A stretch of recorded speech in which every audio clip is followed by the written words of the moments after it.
Hello दोस्तों, नमस्कार। आप सभी का स्वागत है target classes with Harish sir में। इस वीडियो में हम बाल विकास एवं शिक्षा शास्त्र से रिलेटेड कुछ महत्वपूर्ण क्वेश्चन डिस्कस करेंगे जो आगामी सीटेट की परीक्षा के लिए बहुत उपयोगी होंगे। और जो लोग भी हमारे चैनल पर नए हैं वो चैनल को सब्सक्राइब करके बेल आइकन को प्रेस कर दें, जिससे किसी भी नए वीडियो का नोटिफिकेशन आप लोग को समय से मिल सके। देखते हैं आज का फर्स्ट क्वेश्चन।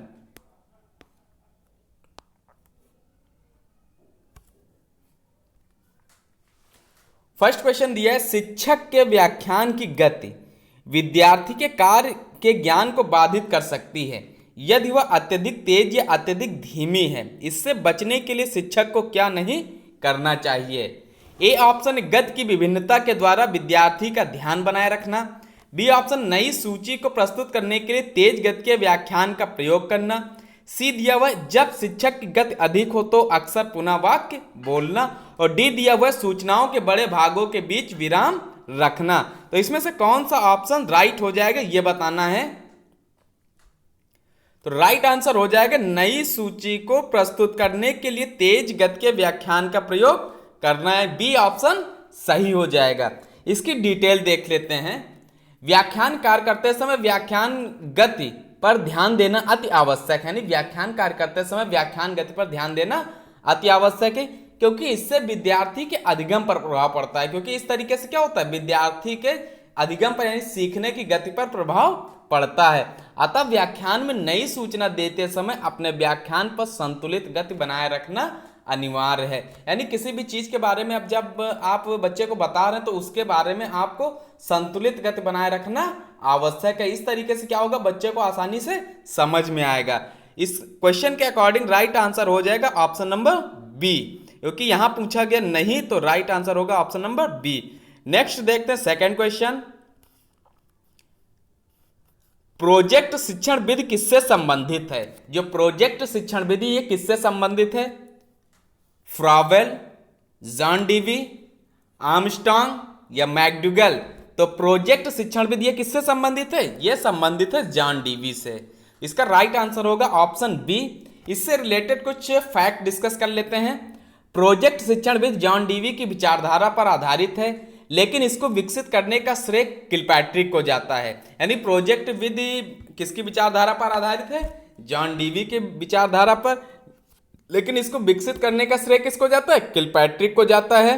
अतः यह कह सकते हैं कि जॉन डीवी किलपैट्रिक के सम्मिलित प्रयास का परिणाम प्रोजेक्ट विधि है। इसके अनुसार बालक के मस्तिष्क पर छपी हुई आकृति को बालक कभी भूलता नहीं है, इसलिए प्रोजेक्ट शिक्षण विधि बालकों के लिए सर्वाधिक उपयुक्त शिक्षण विधि है।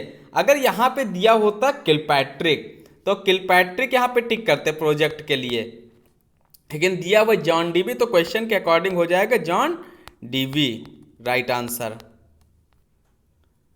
नेक्स्ट क्वेश्चन देखते हैं थर्ड। फ्रॉवेल ने निम्नलिखित में से किस खेल पर प्रमुख बल दिया? यानी फ्रॉवेल ने कौन से खेल पर प्रमुख बल दिया हुआ है ये बताना है। गेंद का खेल, ब्लॉक का खेल, आकृतियों का खेल या उपर्युक्त सभी?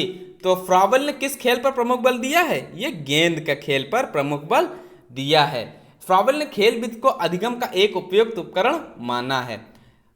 फ्रॉवेल के अनुसार खेल विधि से बालक में समायोजन शक्ति, शारीरिक शक्ति एवं मानसिक क्षमता का विकास होता है। यानी फ्रॉवेल के अनुसार खेल विधि में किस किस का विकास होता है? समायोजन शक्ति, शारीरिक शक्ति एवं मानसिक क्षमता का विकास होता है। खेल विधि में फ्रॉवेल में गेंद के खेल को प्रमुखता दी है। फ्रॉवेल के किंडरगार्टन शिक्षा प्रणाली की स्थापना की। यानी फ्रॉवेल ने किसकी स्थापना की थी? किंडरगार्टन शिक्षा प्रणाली की स्थापना फ्रॉवेल ने की। नेक्स्ट क्वेश्चन देखते हैं, क्वेश्चन नंबर 4। शिक्षा का उद्देश्य है, इस शिक्षा का उद्देश्य कैसा है?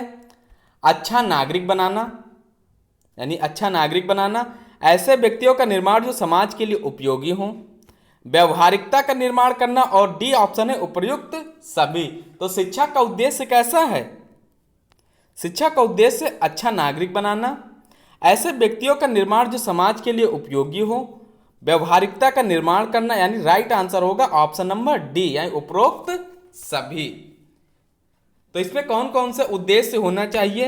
एक, मानसिक क्षमता का विकास करना, सत्य का ज्ञान कराना, व्यवहारिकता का निर्माण करना, व्यक्तित्व का निर्माण करना, बालक को अच्छा नागरिक बनाना, मनुष्य के जन्मजात प्रवृत्तियों को अभिव्यक्त करना, ये आदि गुण होने चाहिए। यानी शिक्षा के उद्देश्य में ये आदि गुण होने चाहिए। नेक्स्ट क्वेश्चन देखते हैं, क्वेश्चन नंबर 5। एक शिक्षक को कक्षा में कार्य करना चाहिए, यानी एक शिक्षक को कक्षा में कैसा कार्य करना चाहिए? प्रगतिशील भूमिका में, प्रभुत्ववादी भूमिका में, प्रजातांत्रिक भूमिका में, या प्रभावशाली भूमिका में। तो यानी एक शिक्षक को कक्षा में कार्य करना चाहिए कैसा? प्रजातांत्रिक भूमिका में। सी ऑप्शन सही होगा। शिक्षक को कक्षा में प्रजातांत्रिक भूमिका का निर्वहन करना चाहिए ताकि विद्यार्थियों में डर एवं भय का एहसास समाप्त हो जाए तथा शिक्षक छात्र वार्तालाप सुचारू रूप से चलता रहे। यानी छात्रों के बीच में जो डर होता है वो समाप्त हो जाए और शिक्षक और छात्रों के बीच में जो वार्तालाप होता है वो सुचारू रूप से चलता रहे, जिससे जो पढ़ने पढ़ाने की क्रिया है वो सही रूप से हो सके। नेक्स्ट क्वेश्चन देखते हैं 6। अधिगम का सबसे उपयुक्त कार्य है। अधिगम का सबसे उपयुक्त कार्य कौन सा है? व्यक्तिगत समायोजन, सामाजिक एवं राजनीतिक चेतना, व्यवहार परिवर्तन, या स्वयं को रोजगार के लिए तैयार करना। तो अधिगम का सबसे उपयुक्त कार्य क्या है?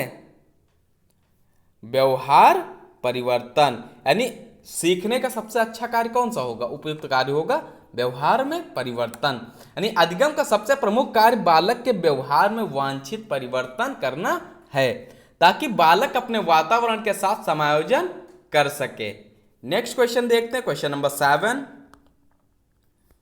समूह शिक्षण है। समूह शिक्षण क्या है ये बताना है। ए दिया हुए संसाधनों, रुचि व विशेषता का इष्टतम उपयोग करने हेतु शिक्षकों के समूह द्वारा शिक्षण है। बी है शिक्षकों की अनुपलब्धता से निपटने का एक उपाय है। सी है स्कूल में शिक्षकों के समूहों के बीच स्वास्थ्य प्रतिस्पर्धा को प्रोत्साहित करना है। विद्यार्थियों को उनकी योग्यता के अनुसार छोटे समूहों में बांटकर शिक्षण है। तो यहाँ पे राइट आंसर क्या हो जाएगा? समूह शिक्षण क्या है ये पूछा गया क्वेश्चन में, तो ये हो जाएगा संसाधनों, रुचि व विशेषता का इष्टतम उपयोग करने हेतु शिक्षकों के समूह द्वारा शिक्षण है। यानी ए ऑप्शन सही होगा। इसकी डिटेल देखते हैं। समूह शिक्षण द्वारा विद्यालय के संसाधनों का प्रयोग करते हुए विद्यार्थियों के रुचि एवं विशेषताओं का अधिकतम उपयोग करते हुए शिक्षकों द्वारा विद्यार्थियों का समूह में शिक्षा दी जाती है। इससे विद्यालय का खर्च एवं समय की बचत होती है और छात्रों को गुणवत्तापूर्ण शिक्षा प्राप्त होती है। यानी इस तरीके से छात्रों को गुणवत्तापूर्ण शिक्षा प्राप्त होती है। नेक्स्ट क्वेश्चन देखते हैं, क्वेश्चन नंबर 8। एक प्रभावी शिक्षक वह है जो कर सकता है। एक प्रभावी शिक्षक कौन हो सकता है? कक्षा पर नियंत्रण, कम समय में अधिक सूचना देना, विद्यार्थियों को सीखने के लिए अभिप्रेरित करना, या दत्त कार्य को ध्यानपूर्वक जांचना। तो एक प्रभावी शिक्षक है जो कर सकता है विद्यार्थियों को सीखने के लिए अभिप्रेरित करना। एक अच्छा शिक्षक, एक प्रभावी शिक्षक वही होता है जो विद्यार्थियों को सीखने के लिए अधिक से अधिक अभिप्रेरित कर सके। नेक्स्ट क्वेश्चन देखते हैं। एक शिक्षक की सबसे महत्वपूर्ण चुनौती, अभी पूछा गया था एक प्रभावी शिक्षक कौन होता है, यानी जो कर सकता है विद्यार्थियों को सीखने के लिए अभिप्रेरित करना, इसका राइट आंसर हुआ था। अब यहां पे पूछ लिया गया एक शिक्षक की सबसे महत्वपूर्ण चुनौती क्या है?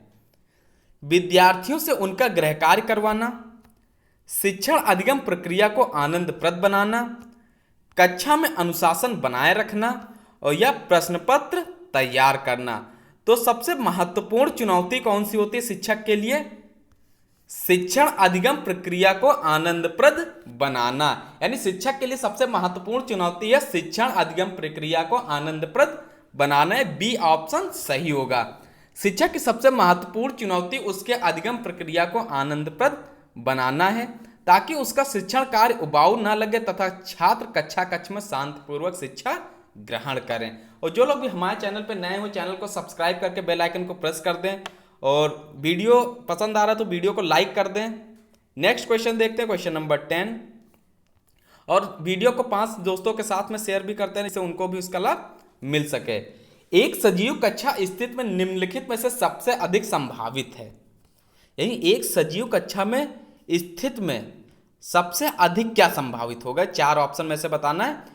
कभी कभार हंसी का शोर, पूर्ण रूप से शांति, शिक्षक छात्र वार्ता, या विद्यार्थियों के बीच तेज आवाज में वार्तालाप। तो इसमें से नेगेटिव पॉइंट जो होते हैं उनको सबसे पहले हटाएंगे। ए ऑप्शन दिया कभी कभार हंसी का शोर, पूर्ण रूप से शांति। अब पूर्ण रूप से अगर शांति होगी, छात्र और अध्यापक कुछ वार्तालाप नहीं करेंगे, एक दूसरे के साथ में संप्रेषण नहीं होगा, जिसे छात्र क्वेश्चन नहीं पूछेगा टीचर से, टीचर स्टूडेंट को बताएगा नहीं, तो छात्र पूर्ण रूप से होगा, तो ये क्वेश्चन क्या होगा, नेगेटिव हो जाएगा। यहाँ पे विद्यार्थियों के बीच में तेज आवाज में वार्तालाप, अगर विद्यार्थी आपस में तेज आवाज में वार्तालाप करेंगे तो क्या होगा, कक्षा का जो वातावरण होगा वो डिस्टर्ब हो जाएगा, जो कक्षा का पर्यावरण बना होगा वो उस टाइम पे डिस्टर्ब हो जाएगी क्लास। तो यहाँ पे राइट आंसर हो जाएगा ऑप्शन सी, शिक्षक छात्र वार्ता।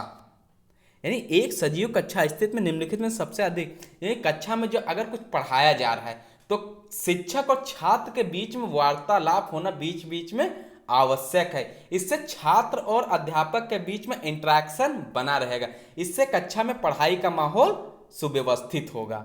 नेक्स्ट क्वेश्चन देखते हैं, क्वेश्चन नंबर 11। निम्नलिखित में से कौन सा अधिगम का क्षेत्र नहीं है। अब इसमें बताना है कौन सा अधिगम का क्षेत्र नहीं है। संज्ञानात्मक, भावात्मक, क्रियात्मक या आध्यात्मिक। तो कौन सा अधिगम का क्षेत्र नहीं है, आध्यात्मिक। यानी जो 4 ऑप्शन दिए हुए उसमें से आध्यात्मिक या अधिगम का क्षेत्र नहीं है, बाकी संज्ञानात्मक, भावात्मक व क्रियात्मक ये अधिगम के क्षेत्र हैं। अगर पूछ लिया जाए अधिगम के क्षेत्र कितने होते हैं, तो ये होते हैं 3। पहला होता है संज्ञानात्मक, दूसरा होता है भावात्मक और तीसरा होता है क्रियात्मक। आध्यात्मिक अधिगम का भाग नहीं है, यह सामाजिक एवं पारिवारिक परिवेश का क्षेत्र है। आध्यात्मिक जो है ये किसका क्षेत्र है, सामाजिक एवं पारिवारिक परिवेश का क्षेत्र है। तो ये राइट आंसर होगा डी ऑप्शन। नेक्स्ट क्वेश्चन देखते हैं 12। आपके अनुसार शिक्षण है, यानी शिक्षण क्या है। एक टीचर होने के नाते आपके अनुसार शिक्षण क्या है। एक प्रक्रिया, एक कला, एक कौशल या बी व सी दोनों। यानी बी ऑप्शन और सी ऑप्शन दिए ये क्या वो दोनों होंगे। तो यहां पे एक आपके अनुसार शिक्षण क्या है, ये है एक कला और एक कौशल। यानी राइट आंसर होगा option number D. Next question देखते हैं 13। विद्यार्थियों में अभिप्रेरणा विकसित करने के लिए एक शिक्षक को क्या करना चाहिए। यानी विद्यार्थियों में अभिप्रेरणा को विकसित करने के लिए एक शिक्षक को क्या करना चाहिए। कलाकार प्रतियोगिता को प्रोत्साहित करना चाहिए, यह तो नेगेटिव हो गया। दूसरा, विद्यार्थियों के सम्मुख एक अप्राप्य लक्ष्य रखना चाहिए, तो ऐसा लक्ष्य नहीं रखना जो विद्यार्थी प्राप्त न कर सकें। नई तकनीक व नई विधियों का प्रयोग करना, यह हो सकता है पॉजिटिव पॉइंट है। दूसरा, उनके आकांक्षा स्तर को घटाना, तो उनके आकांक्षा स्तर को घटाना भी नहीं है, तो यह भी क्या होगा, नेगेटिव। तो यहां पर राइट आंसर हो जाएगा नई तकनीक व नई विधियों का प्रयोग करना।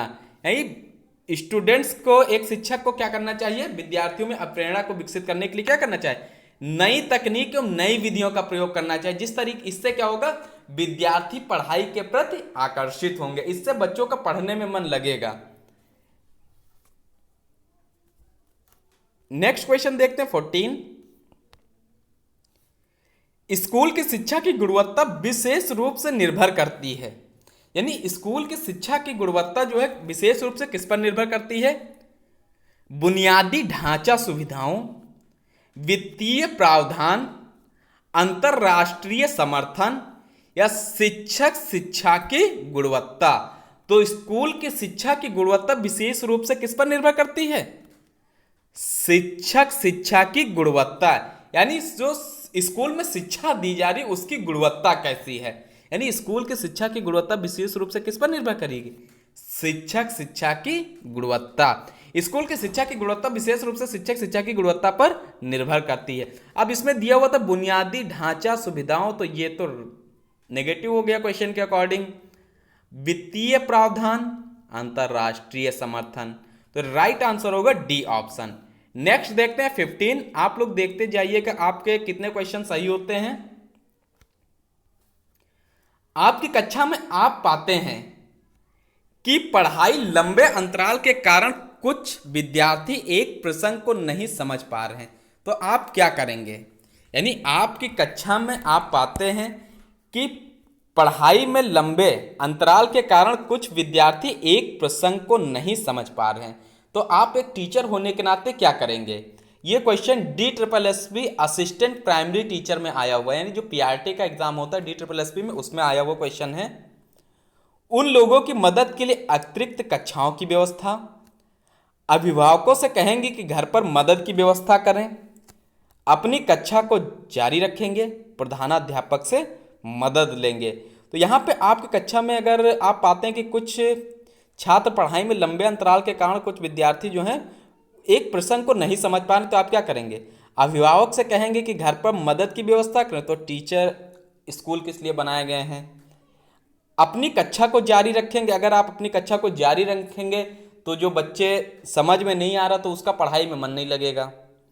प्रधानाध्यापक से मदद लेंगे, इसमें प्रधानाध्यापक का कोई रोल ही नहीं होना है, क्योंकि आप टीचर हैं, आपको बच्चे को किस तरीके से पढ़ाना है वो आपको पता होना चाहिए, क्योंकि आपको टीचिंग मेथड, अगर एक मेथड नहीं समझ में आ रहा बच्चे को तो दूसरा यूज करना चाहिए। अगर कोई बच्चा बहुत दिनों के बाद आया है तो उसके लिए क्या करेंगे? आप अतिरिक्त कक्षाओं की व्यवस्था करेंगे, यानी एक बच्चा कोई बहुत दिनों के बाद क्लास में आया है पढ़ने के लिए और आप नया प्रकरण पढ़ा रहे हैं, वो बच्चों की समझ में नहीं आ रहा, तो उसके लिए एक अतिरिक्त कक्षा की व्यवस्था करेंगे जिससे वो बच्चा उस क्लास को रेगुलर रूप से उसमें समाहित हो सके, यानी जो कोर्स उसका छूटा है उसको पढ़ के वहां तक पहुंच सके। नेक्स्ट क्वेश्चन देखते हैं 16। राज साझा करने के लिए बिल्कुल तैयार नहीं है और एकांत गतिविधि पसंद है, यह इंगित करता है कि वह है एक लोकप्रिय बच्चा, एक तिरस्कृत बच्चा, एक ईर्ष्यालु बच्चा, एक खुशहाल बच्चा। तो यानी राज जो है साझा करने के लिए बिल्कुल तैयार नहीं है, तो और वह एकांत गतिविधि पसंद करता है, तो यह इंगित करता है वो कैसा है?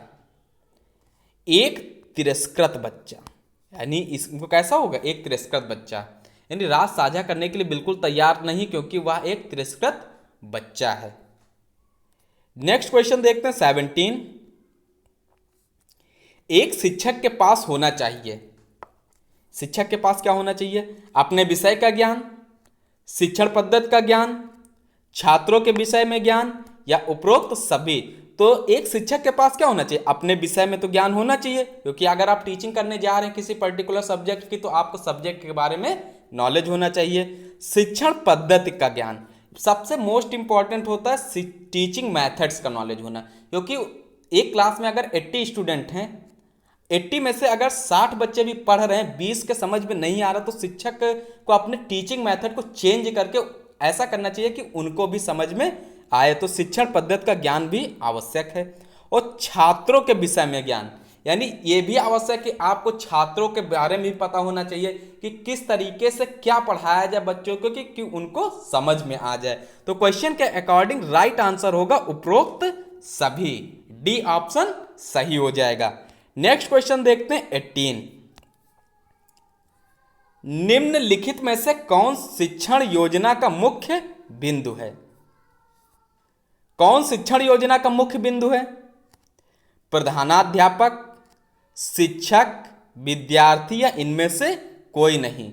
अब यहां पे क्वेश्चन देखने से लग रहा होगा कि शिक्षक होगा, प्रधानाध्यापक होगा या विद्यार्थी होगा। अब 3 ऑप्शन तो आपको लग रहे होंगे सही होंगे, या तो यहां पे दिया होता उपरोक्त सभी तब सही हो जाता, लेकिन राइट आंसर क्या होगा? विद्यार्थी। शिक्षण योजना का मुख्य बिंदु क्या है? विद्यार्थी है, क्योंकि शिक्षण उसी को ज्ञान प्रदान करने के लिए किया जाता है। अगर विद्यार्थी नहीं होगा तो टीचर किसको ज्ञान प्रदान करेगा? एक टीचर जो है विद्यार्थी को ही ज्ञान प्रदान करता, तो मुख्य बिंदु कौन होगा? विद्यार्थी होगा। नेक्स्ट क्वेश्चन देखते हैं 19। कक्षा शिक्षण में सामूहिक क्रियाकलाप का क्या उद्देश्य है? यानी जो कक्षा शिक्षण में सामूहिक क्रियाकलाप होता है उसका क्या उद्देश्य है? शिक्षक के कार्यभार को कम करना, अधिकांश बच्चों का अधिगम में शामिल करना, यानी अधिक से अधिक बच्चों को अधिगम में शामिल करना, अवधारणाओं को प्रभावपूर्ण ढंग से स्पष्ट करना, बच्चों को स्वच्छंदता प्रदान करना। तो यहां पर राइट आंसर कौन सा होगा? कक्षा शिक्षण में सामूहिक क्रियाकलाप का क्या उद्देश्य है? तो यह उद्देश्य अधिकांश बच्चों को अधिगम में शामिल करना, यानी कक्षा शिक्षण में अगर सामूहिक क्रियाकलाप कराएंगे तो बच्चे उससे से अधिक सीखेंगे, इसलिए अधिकांश बच्चों को अधिगम में शामिल करना चाहिए। तो राइट आंसर होगा बी ऑप्शन। नेक्स्ट देखते हैं 20। निम्नलिखित में से कौन स्कूल में पहले दिन की शुरुआत के लिए सबसे कम उपयुक्त क्रियाकलाप है? प्रश्नोत्तरी, संवेद करना, गृह कार्य करना या शारीरिक शिक्षा। तो जब पहले दिन की शुरुआत के लिए सबसे कम उपयुक्त क्रियाकलाप क्या है? प्रश्नोत्तरी, संवेद करना, गृह कार्य देना या शारीरिक शिक्षा। तो कम पूछा गया तो यहां पर राइट आंसर हो जाए गृह कार्य करना। अब स्कूल पहले दिन ओपन होता है, अगर आप बच्चों से पूछेंगे गृह कार्य करके लाएं, जो नहीं करके रहे उनको स्टैंड अप खड़े हो जाएं क्लास में, तो ये क्या होगा? इससे बच्चे का इंस्ट्रक्शन जो पढ़ाई के प्रति होगा वो पहले दिन से कम हो जाएगा, इसमें उसका मोराल जो होगा वो कम हो जाएगा। तो इसलिए ये सबसे कम उपयुक्त होगा गृह कार्य करना। प्रश्नोत्तरी से रिलेटेड प्रश्नोत्तरी करना चाहिए, क्योंकि अगर बच्चा 1 जुलाई को पढ़ने जाता है, 1 जुलाई को बच्चा पढ़ने के लिए पहुंचा, तो आप क्लास 4th में पढ़ाना है, तो 4th में पढ़ाने के लिए आप टेबल का रिवीजन करा सकते हैं। किसी बच्चे को खड़ा कर दें, 2 की टेबल सुन लें, अगर नहीं बता पाता तो उसको बिठा देते हैं, दूसरे बच्चे से पूछते हैं। इस तरीके से प्रश्नोत्तरी करने से क्या होगा? बच्चे का इंटरेक्शन पढ़ाई के प्रति लगेगा। नेक्स्ट देखते हैं 21। 7 वर्ष का एक छात्र कक्षा स्तर के अनुसार पढ़ने में असमर्थ है, तो शिक्षक को चाहिए, यानी 7 वर्ष का कोई छात्र है वो कक्षा स्तर के अनुसार पढ़ने में असमर्थ है, तब क्या करना चाहिए? उसे नीचे के स्तर का पठन अभ्यास देना, अभिभावक को सूचित करना, उसी कक्षा में उसे रोक देना, विशेषज्ञ की सलाह से कारण ढूंढना।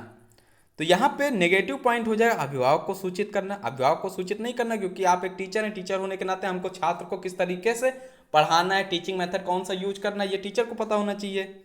उसी कक्षा में उसे रोक देना, कक्षा में उसको रोकना नहीं है, वरना उसके अंदर हीन भावना आ जाए, क्योंकि हमारे साथ के साथी स्टूडेंट जो हैं वो सोचेगा आगे पहुंच गए और हम पीछे रह गए, तो इस तरीके से उसका पढ़ने में और मन नहीं लगेगा।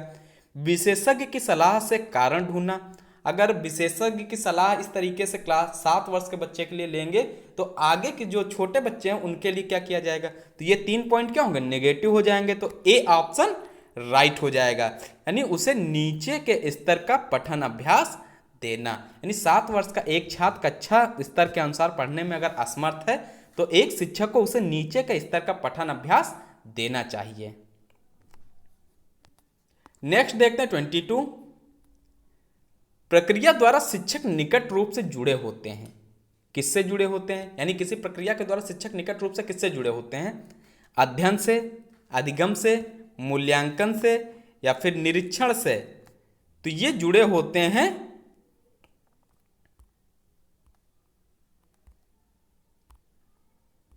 एक मिनट, यहां पर राइट आंसर हो जाएगा मूल्यांकन। यानी प्रक्रिया द्वारा शिक्षक जो निकट रूप से किससे जुड़े होते हैं, ये मूल्यांकन नहीं होगा, सॉरी, यहां पे अधिगम हो जाएगा, बी ऑप्शन सही हो जाएगा। यानी अधिगम प्रक्रिया द्वारा शिक्षक नजदीकी रूप से जुड़ा रहता है, क्योंकि यह जीवन पर्यंत कुछ सीखता है और सिखाता है, इसलिए अधिगम की प्रक्रिया एक शिक्षक से जुड़ी रहती है। टीचर भी क्या करता है? सीखता है और सिखाता रहता है, और सीखना क्या होता है? जीवन पर्यंत चलता रहता है। नेक्स्ट क्वेश्चन देखते हैं 23। एक अच्छे शिक्षक का सबसे महत्वपूर्ण गुण है। एक अच्छे शिक्षक का सबसे महत्वपूर्ण गुण कौन सा होगा? विषय वस्तु का पूर्ण ज्ञान, अच्छा संप्रेषण कौशल, विद्यार्थियों के हित का ध्यान रखना, प्रभावी नेतृत्व का गुण। अब यहाँ पे भी 4 के 4 ऑप्शन आपको सही लग रहे होंगे, लेकिन सबसे उपयुक्त जो ऑप्शन होगा वो हमको लेना है यहाँ पे। तो सबसे उपयुक्त ऑप्शन कौन सा? अच्छा संप्रेषण कौशल। यानी टीचर का जो संप्रेषण कौशल होगा जितना अच्छा होगा उतना ही बच्चों के समझ में आएगा। और विषय वस्तु का पूर्ण ज्ञान, अगर कोई टीचर है उसको किसी विषय के बारे में पूर्णता से नॉलेज नहीं है, फिर भी अगर उसका संप्रेषण कौशल अच्छा तो बच्चे को बहुत अच्छे से पढ़ा सकता है। और विद्यार्थियों के हितों का ध्यान रखना, एक टीचर होगा तो टीचर विद्यार्थियों का हमेशा हित का ध्यान रखेगा। और प्रभावी नेतृत्व का गुण, ये क्वेश्चन के अकॉर्डिंग नेगेटिव हो जाता है। तो सबसे उपयुक्त ऑप्शन होगा अच्छा संप्रेषण कौशल, यानी बी ऑप्शन राइट हो जाएगा। इसकी कुछ डिटेल देख लेते हैं। अच्छे शिक्षक का सबसे महत्वपूर्ण गुण होता है अच्छा संप्रेषण कौशल। संप्रेषण कौशल के बिना शिक्षक ज्ञान का स्थानांतरण विद्यार्थी तक सही तरीके से नहीं कर पाता है। यानी संप्रेषण कौशल अगर शिक्षक को ज्ञान नहीं संप्रेषण कौशल का, तो वो विद्यार्थियों को तक अपने ज्ञान को पहुंचा नहीं पाएगा, यानी स्थानांतरण विद्यार्थी तक सही तरीके से नहीं कर पाता है, जिससे विद्यार्थियों को उस विषय वस्तु से संबंधित पूर्ण ज्ञान नहीं हो पाता। शिक्षक के अन्य गुण भी होते हैं, लेकिन वे कैसे गुण होते हैं? वो गौण गुण होते हैं। शिक्षक के गौण गुण कौन से होते हैं? विषय वस्तु का पूर्ण ज्ञान, प्रभावी नेतृत्व का गुण, समायोजन, विद्यार्थियों में प्रोत्साहन को बनाए रखना, स्पष्ट लेखन क्रियाकलाप, शिक्षण सामग्री का सही प्रयोग करना, उच्च चरित्र और उच्च व्यक्तित्व। ये सब क्या होंगे? ये गौण गुण के अंतर्गत आ जाएगा। तो ये राइट आंसर होगा बी ऑप्शन। नेक्स्ट देखते हैं 24 क्वेश्चन। एक शिक्षण विधि में 2 या अधिक शिक्षक सहयोग पूर्वक विषयों की योजना बनाते हैं, पूरा करते हैं तथा सदैव विद्यार्थियों पर इसके प्रभाव का मूल्यांकन आवर्ती रूप से करते हैं। यह विधि है, यह कौन सी विधि होगी? श्रव्य दृश्य शिक्षण, टोली शिक्षण, दृश्य शिक्षण या वैयक्तिक शिक्षण? तो यह होगा टोली शिक्षण। राइट आंसर क्या होगा? Option B. इसकी डिटेल देखते हैं। टोली शिक्षण इस विधि का विकास संयुक्त राज्य अमेरिका में, इसका विकास कहाँ हुआ था? टोली विधि का संयुक्त राज्य अमेरिका यानी यूएसए में 1950-60 के मध्य हुआ। टोली शिक्षण विधि में शिक्षक द्वारा छात्रों के समूह का निर्माण किया जाता है ताकि छात्रों में समायोजन की क्षमता का विकास हो सके। क्योंकि इस समूह में अलग अलग योग्यता वाले छात्रों का मिश्रण होता है, अतः इन्हें निर्देशित करने के लिए एक से अधिक शिक्षक की आवश्यकता महसूस की जाती है ताकि वे शिक्षक छात्रों के सहयोग पूर्ण रूप से वातावरण बनाने में सहयोग प्रदान करें तथा छात्रों का मूल्यांकन पूर्ण रूप से कर सकें। नेक्स्ट क्वेश्चन देखते हैं, क्वेश्चन नंबर 25 एंड आज का लास्ट क्वेश्चन ये। और जो लोग चैनल पर नए हो चैनल को सब्सक्राइब कर दें और वीडियो को लाइक भी करते रहें। वह विशेषता जो कि सहयोगात्मक स्थिति की सीमा में नहीं है, आमने सामने अंतःक्रिया, व्यक्तिगत जवाबदेही, कार्यों पर जोर, शिक्षक केंद्रित। वह विशेषता जो सहयोगात्मक स्थिति की सीमा में नहीं है, यह कौन सा हो जाएगा? शिक्षक केंद्रित। बाकी आमने सामने की अंतःक्रिया, व्यक्तिगत जवाबदेही और कार्यों पर जोर, यह सहयोगात्मक स्थिति के अंतर्गत आता है। तो क्वेश्चन के अकॉर्डिंग राइट आंसर होगा ऑप्शन डी, क्योंकि यहां पे पूछा गया था नहीं है, नेगेटिव क्वेश्चन था, तो डी ऑप्शन सही होगा। इसकी डिटेल देख लेते हैं। सहयोगात्मक सीमा में एक से अधिक लोगों का होना अनिवार्य है, जिसमें एक पक्ष सहयोग देने वाला होता है तथा दूसरा पक्ष सहयोग लेने वाला होता है। इसमें क्या होता है? एक पक्ष सहयोग देने वाला होता है और दूसरा पक्ष सहयोग लेने वाला होता है। शिक्षक केंद्रित प्रणाली में सभी कार्यों का केंद्र बिंदु क्या होगा? शिक्षक ही होता है। जो शिक्षक केंद्रित प्रणाली होता है उसमें केंद्र बिंदु कौन सा होता है? शिक्षक होता है। शिक्षक इसमें एकमात्र होता है, अन्य पक्ष अनुपस्थित होते हैं। यानी जो शिक्षक केंद्रित होता है उसमें अन्य पक्ष अनुपस्थित होते हैं और एकमात्र शिक्षक होता है। तो राइट आंसर होगा डी ऑप्शन। और वर्तमान समय में जो शिक्षण प्रणाली चल रही वो कैसी है? बाल केंद्रित है। तो ये थे आज के कुछ मोस्ट इंपॉर्टेंट 25 क्वेश्चन। आप लोग को देखना है आपका स्कोर कितना हुआ, 25 में से कितने क्वेश्चन सही हुए हैं। और जो लोग भी चैनल पर नए हैं चैनल को सब्सक्राइब करके बेल आइकन को अवश्य प्रेस कर दें। और जिसने भी अभी तक सीटेट की हमारी प्रीवियस क्लासेस नहीं देखी वो सारी क्लासेस हमने प्लेलिस्ट में पिनअप कर दी, वहाँ से आप लोग देख सकते हैं। और सुपर टेट की क्लासेस भी हमारे चैनल पर चल रही हैं, जिसने भी वो क्लासेस नहीं देखी वो भी आप लोग प्लेलिस्ट से देख सकते हैं।